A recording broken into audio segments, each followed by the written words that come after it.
মুখ্যমন্ত্ৰী আত্মনিৰ্ভৰশীল অসম আঁচনিৰ দ্বাৰা মৰিয়াহলত যুৱ উদ্যোগীৰ বিপ্লৱ আৰু এই আঁচনিৰ দ্বাৰা ৭৫,০০০ টকা লাভ কৰি মৌ পালন আৰম্ভ কৰিছে আসমান চুব্বাই। প্ৰথম কিস্তিৰ ধৰেৰে মৌ পালন আৰম্ভ কৰা আসমানে দ্বিতীয় কিস্তিৰ টকা পালে বহলাব এই উদ্যোগ।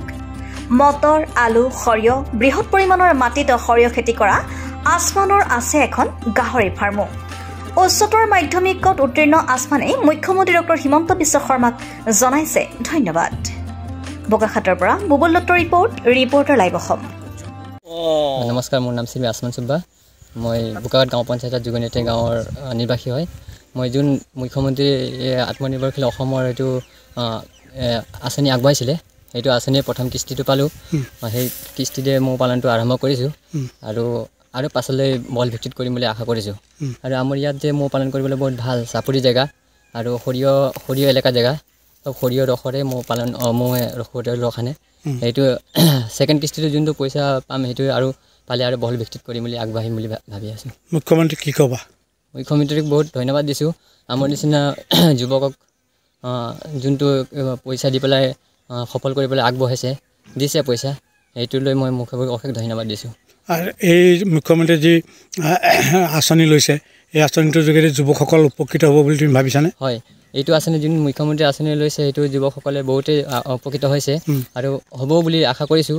আৰু ময়ো এজন যুৱক, যেনেকৈ পঢ়িখিনি এতিয়া চাকৰি পোৱা নাছিলোঁ, এতিয়া মুখ্যমন্ত্ৰীয়ে যোনটো মানে আগবঢ়ালে যুৱকক উপকৃত কৰিবৰ কাৰণে, সেইটোক লৈ মই অশেষ মুখ্যমন্ত্ৰীক ধন্যবাদ দিছোঁ। আৰু লগত তোমাৰ কি কি খেতি বাতি আছে? মোৰ লগত এতিয়া আৰু মটৰমাহ খেতি কৰি আছোঁ আৰু ৰঙালাও 10 বিঘামান কৰিছোঁ আৰু গাহৰি পালন কৰি আছোঁ আৰু লগতে ছাগলী পালনো আছে।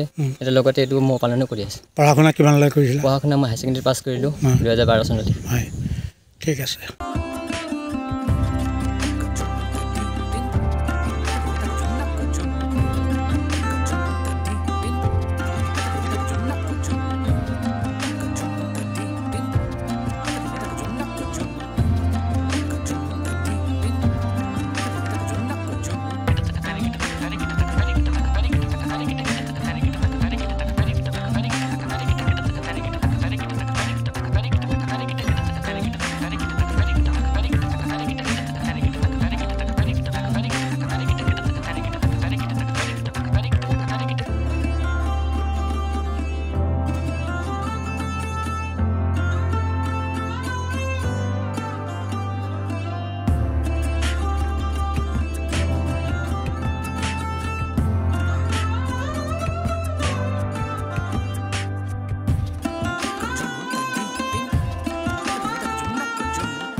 Reporter live Assam.